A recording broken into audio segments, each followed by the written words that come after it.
So oftentimes we as people, we get an opinion, we do something, but we don't have anything that mitigates or limits our opinion.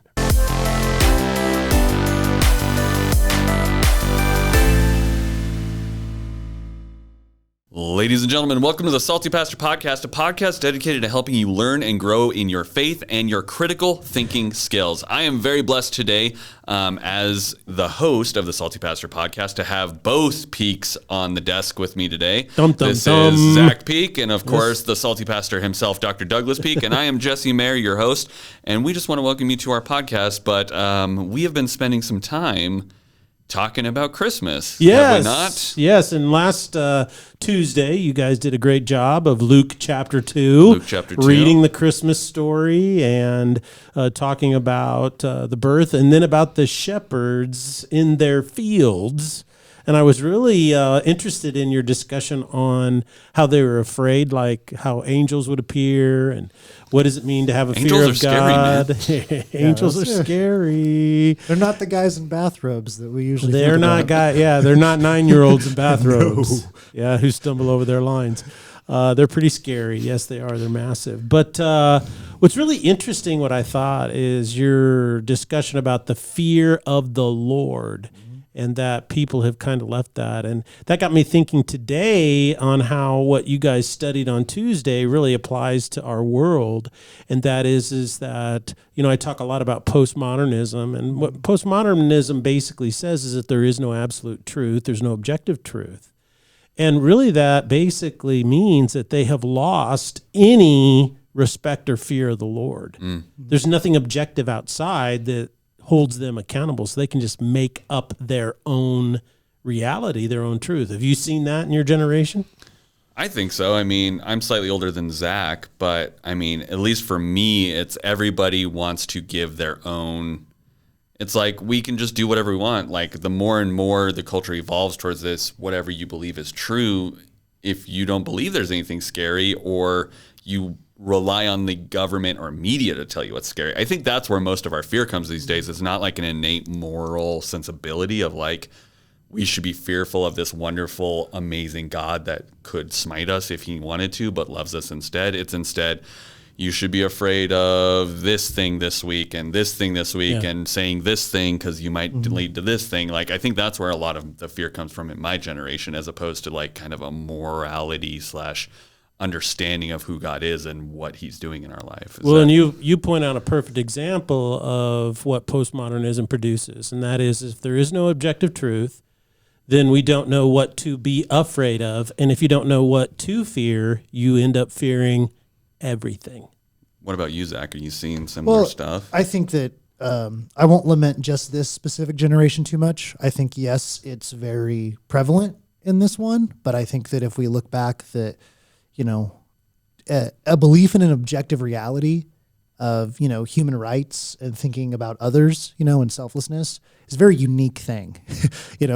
Throughout all history. It started with Jesus, really. Yeah. And then only, countries that were heavily influenced by him and his followers have ever had any semblance of that. That's so true. I don't think it's isolated to this generation. I think what's unique about this generation is that our country and our culture has slowly been heading more and more this way. What it really is an arrogance.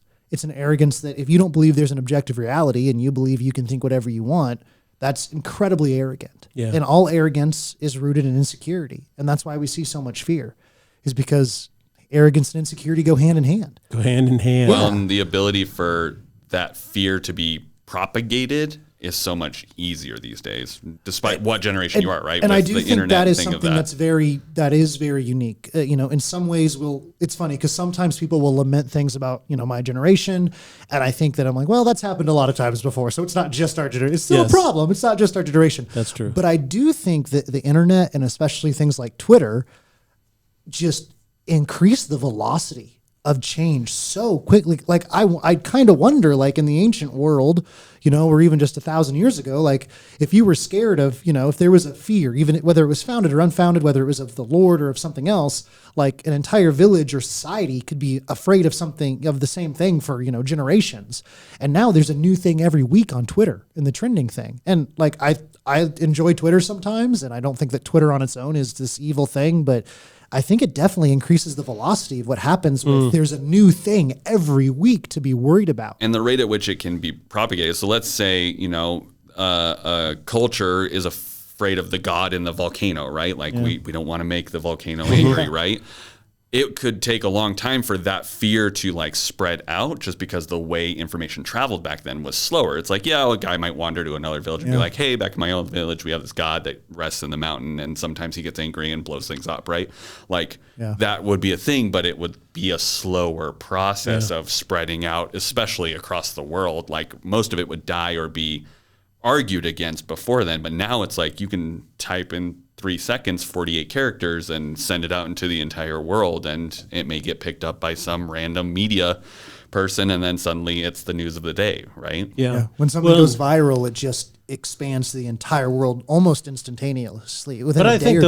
And those modalities require rapidity.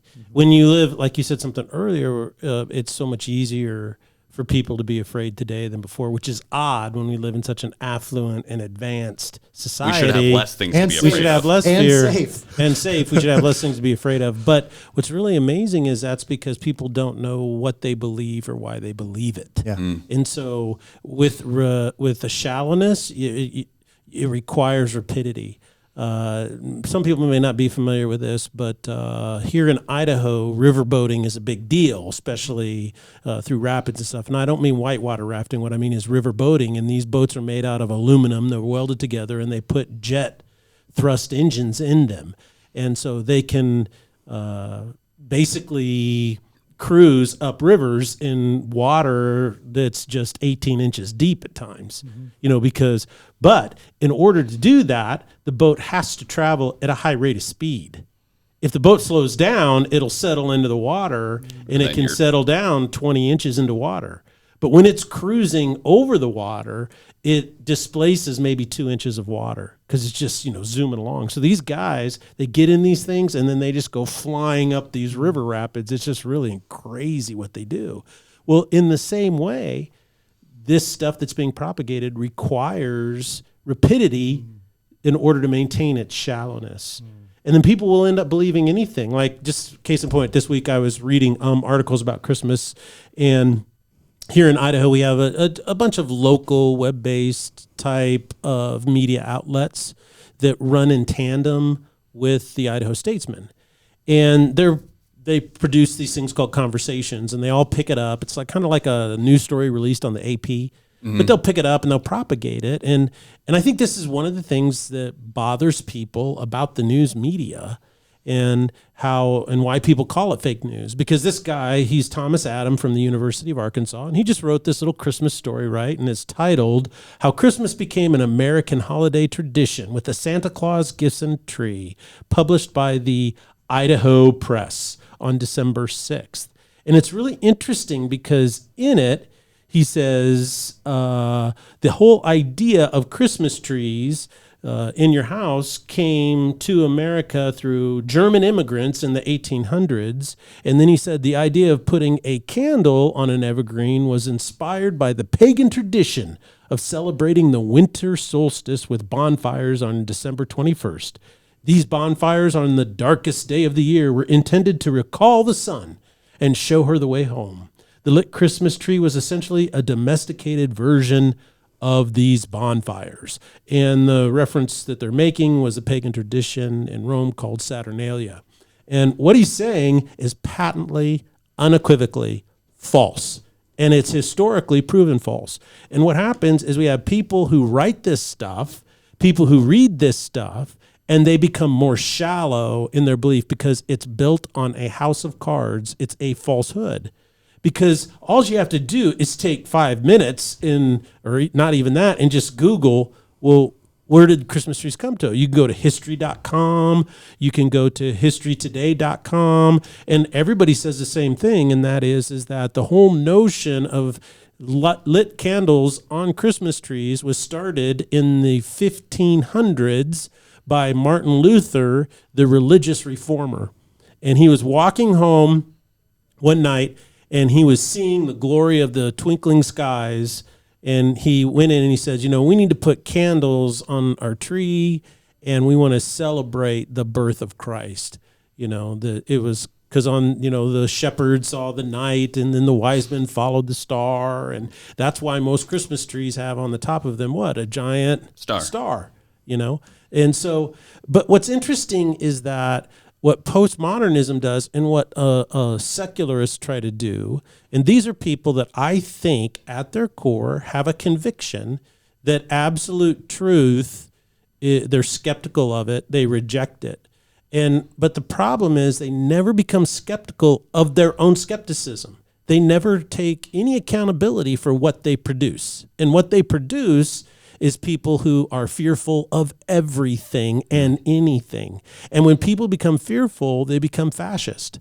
They want to impose their belief or conviction without any scientific fact around their conviction, or in any type of historical fact around their thing, or any data fact around it. But because they're convinced this is their truth, they want to impose it on you.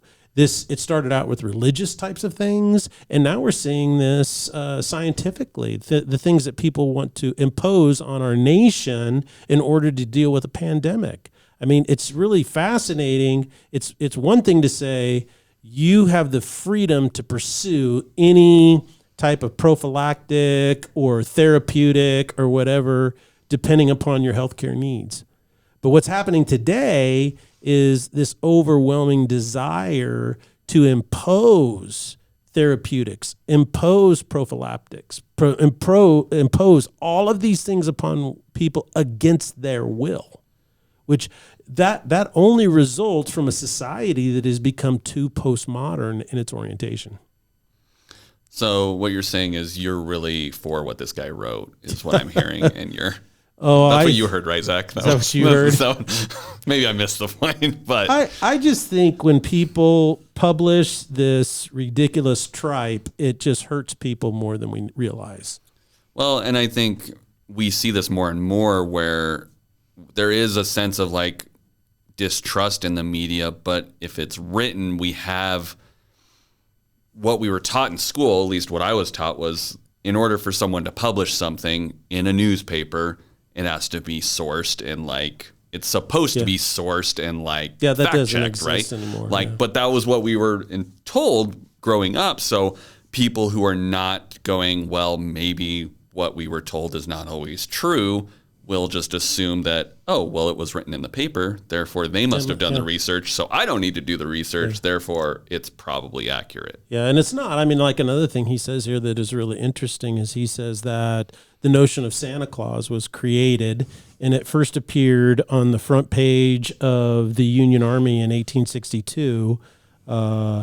And well, it was published in Harper's Weekly, and what it had in 1862 an image of Santa Claus visiting the Union Army, right? And so he was saying that's when it was created. Well, you could make an argument that the image, of a fat guy in a red suit and stuff, but it's factual history that the whole notion of Santa Claus, Saint Nick, was based on a 4th century monk known as Saint Nicholas, who lived in Myrna, which is on the coast of western Turkey. And he was a priest. And what he would do is he found girls that were from poor families that were unable to pay a dowry or were unable to because they had inverted it then. And so what happened, the whole concept of dowry, we can go on that if you'd like to discuss a little bit. But these girls couldn't get married because they didn't have any dowry. And so what he would do is he took money that he got, and then he would go in the middle of the night and he would give them a dowry coin, that was enough for them to get married. And so that was a really big deal. And so it was a giving of gifts, and he would do it at this certain time during the year. And that's the whole notion. That's why we call Santa Claus Saint Nick, because he's based the legend of Santa on this actual character, right? So I think when people don't know their history, then what happens is you end up believing anything, and then when you believe anything, you become afraid of everything. And I really appreciate how you guys talked about, that these things that happened were remarkable. They created fear in people, but not in a bad way. You know, Zach talked about how fear can be a good thing. And I think it's important to recognize that there's kind of two different types of fear. There's fears that are rational and fears that are, accurate. Yeah. I've always been a little bit afraid of heights, and I can't imagine why. Yeah. You guys are some of the tallest people I know. Why are you afraid of heights? I don't think 6 inches matters when you're looking over a cliff, but maybe that's fine. just me. But yeah, if you're standing over a 100-foot cliff and you're a little bit nervous, that's probably pretty rational. That's pretty accurate. That's not necessarily a bad fear. That's a fear founded on, facts. You have reality. a respect for gravity. Yes, a respect for gravity. I have a respect for electricity. It's not that I'm afraid of it. I just have a healthy respect for what it can do. But what's really interesting about you bringing up that healthy respect is I remember when I was younger in Sunday school and we talked about how in the Old Testament we'd do Bible stories and talk about the fear of the Lord, and that's the number one way they tried to make it sense. We were like, as little kids, why are people scared of God? It's like, well, they're not. It's a healthy respect, and that's a great way to put it. Is that's what this fear is of angels and the Lord. It's a healthy respect of knowing that is very powerful, and I am very small compared. Yes, I have a very healthy respect for large wildlife. Yes. But those are fears that are based on reality and truth. But what we see now, besides a little phone call, thanks, sorry, is fears that are based on insecurity and untruth. Yeah. They're fears that are based on lies. Mm-hmm. They're fears that are based on things that are purely emotional. Emotions can help us in a lot of ways, but if we're basing things purely on emotions, just like if you're basing things purely on science or anything else, you're going to go wrong. Fears are purely emotional. They're purely based on how people are feeling or what they're scared of in the moment. And everything, because of our society and the postmodernism and the arrogance, all of our fears now are based on insecurity. That's not founded on reality. That's not founded on truth. That's not a healthy respect for something. That is an emotional response that people are giving into. So, yeah. Well, and I think that that's really important. I read a book a long time ago called it's called Follow Me, Experiencing the Loving Leadership of Jesus, and it was written by a pastor. He's retired now. Quite a while ago. His name was Jan Hedinga, and kind of the Bothell, kind of the Puget Sound area. And he wrote this book, and I read this book, and it was really, really fascinating to me because he said that in our society, we are skeptical of any and all of authority. We reject all authority, rebel kind of attitude. He said, but what that does is that exacerbates fear in a person. And he said, if you want to be a secure person, how do you, and he said, how do you overcome your fears, right? He says, well, you have a greater fear. That's how you do it. And he said, when you fear God, he said, that gives you the clarity, the focus, the strength to overcome any and every fear. And what it does is it gives us a limiting factor in our lives. So oftentimes we as people, we get an opinion, we do something, but we don't have anything that mitigates or limits our opinion, right? And that is this. Here's how the logical syllogism works, and that is that there is a God, you're not him. Number two, you are going to be held accountable for your life and your choices because you have free will. Number three, this God came in the form of Jesus to die on the cross to save you from your sins and to redeem you and give you a new life. Okay, that's awesome. Okay, so then some people think, okay, well then let's make everybody believe in Jesus because it's so much better. And you're like, wait, there's a limiting principle there, and that is you're accountable for your sins because you have free will. Therefore, we believe in the doctrine of non-coercion. And that is, we'll make the case, we'll plead the case, we'll prosecute the case, but in the end, everybody has to be given the freedom to make their own choice. You can't force a person to fall in love, right? So what we have to do is we can create opportunities to learn and experience. We can share, we can proselytize, we can evangelize, but in the end, it's everyone's own choice, right? So that's called a limiting principle.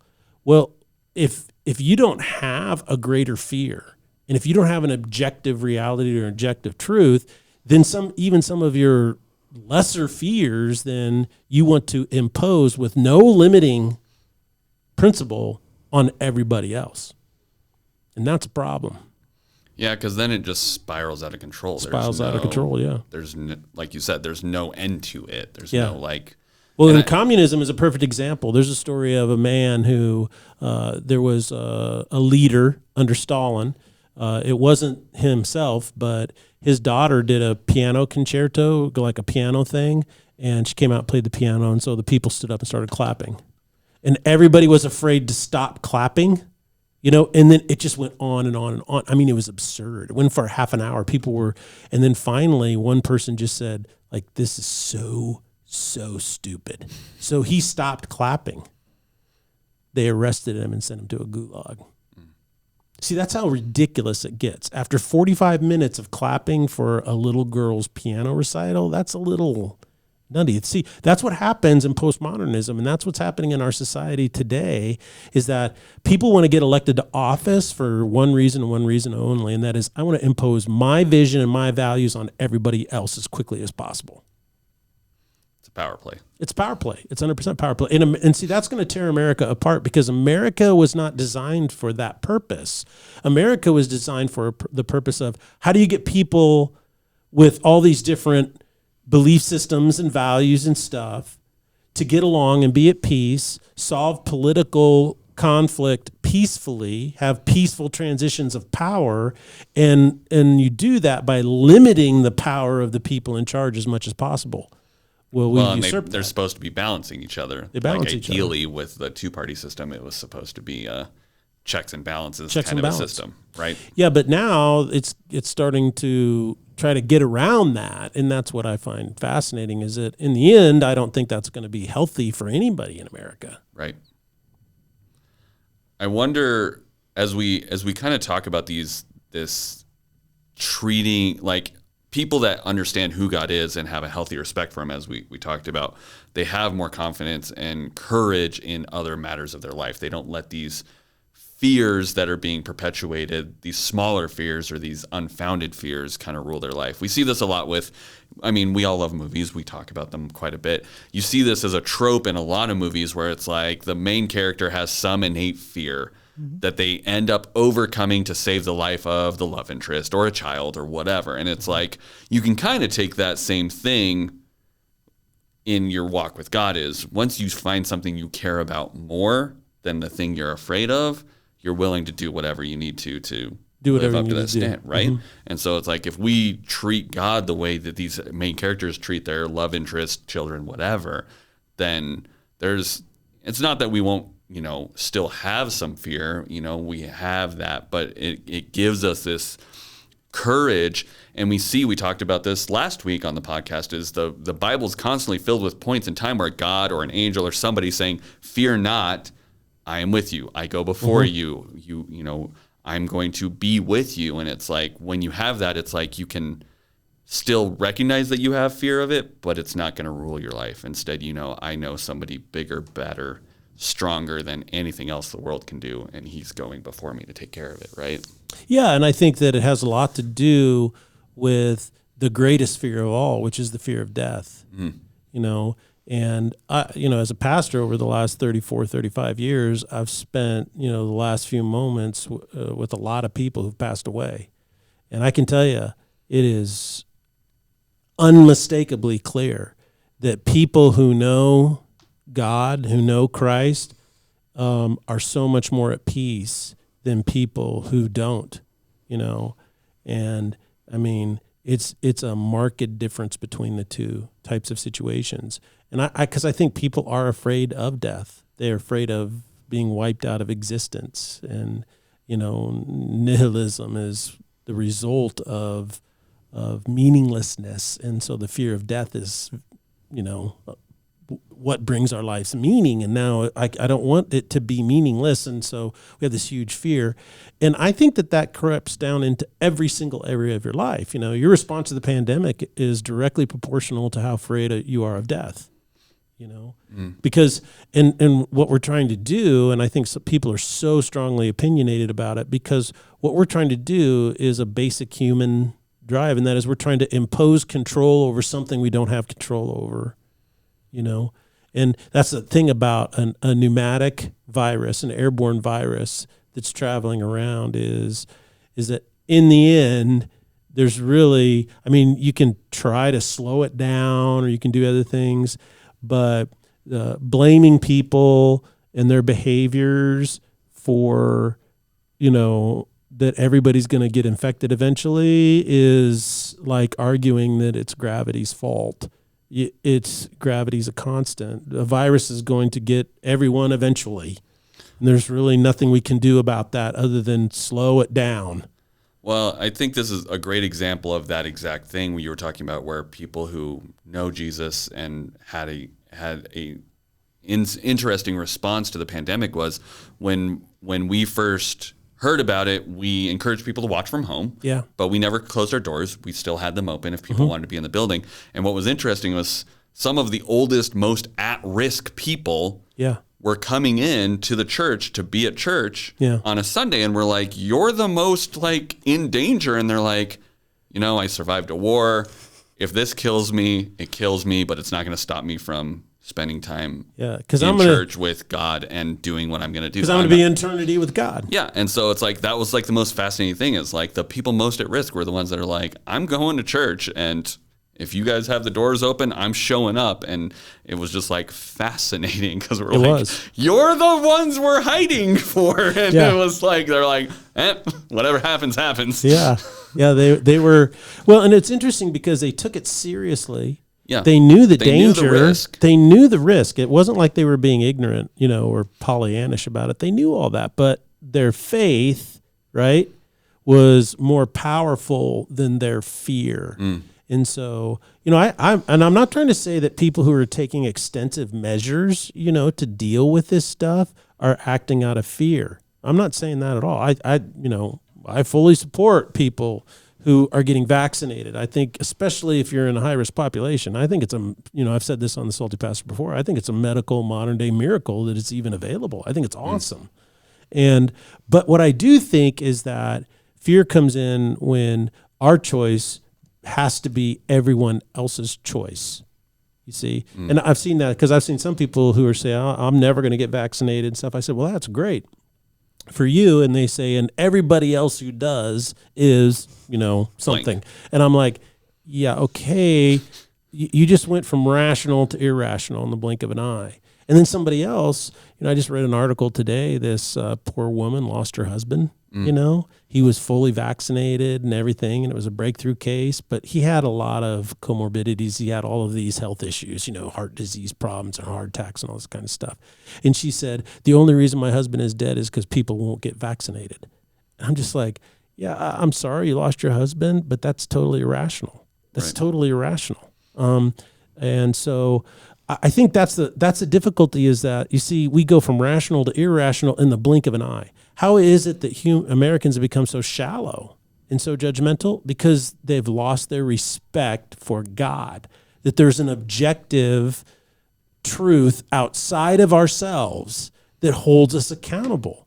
And because it holds us accountable, then that means every thought, every action, we have to think about a little, you know what I'm saying? We have to think about it. There's a limiting principle there. And the limiting principle is there's a God. I'm not him. I'm not God. I cannot make choices for everybody else. And I like the way you said it earlier. And that is that, it's just really arrogant to live that way. And yet we've become so opinionated and so want to impose our opinion on everybody else that we're becoming a more arrogant and shallow society because of it. Yeah. Well, I don't think it's any surprise when you believe that there is a God that has created you and he is over all things and you know him.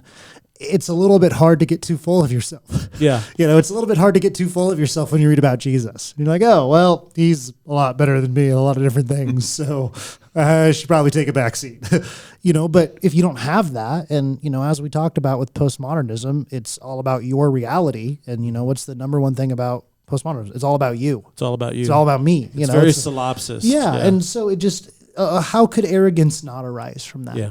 And again, arrogance partners with insecurity because it's not built on anything real.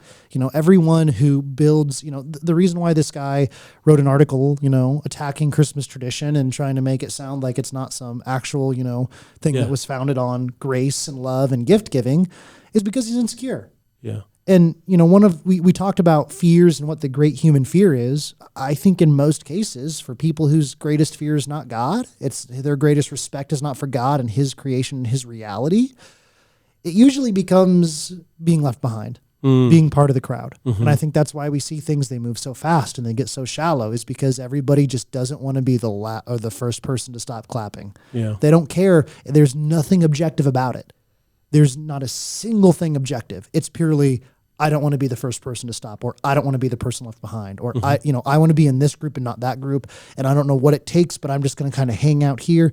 And that's not built on anything real. That's built on insecurity. And so it partners with arrogance. And that's what is the world and our culture is trying to highlight in people. That's what it's trying to build up more than anything else. And the way to combat that is to have our fear and our respect, pair those together when thinking about God, respecting him, knowing him, loving him and accepting his love, also recognizing he is the supreme authority, of the entire universe and we're accountable to him. And pairing that with, our understanding of reality, of truth. How can you be arrogant in that? How can you be overly self-confident? I look at so much of this discourse on COVID and vaccines and, anything that happens that comes up politically, even non-COVID things, but just like certain rights, whether it be abortion or taxes or whatever it may be, and just seeing people be so incredibly just engulfed with their own opinion is incredible to me because I look at it and I'm like, well, I can see how I get there. Or I can see how I get there. And I feel like I'm in this space because of my relationship with Christ of being able to look at somebody and be like, yeah, they think this and I can see how they think this and this is their experience and let's work together to make something better, because I know that I am not the center of the universe. Right. But if you think you're the center of the universe, it becomes, why is that person not agreeing with me? Well, they're dumb.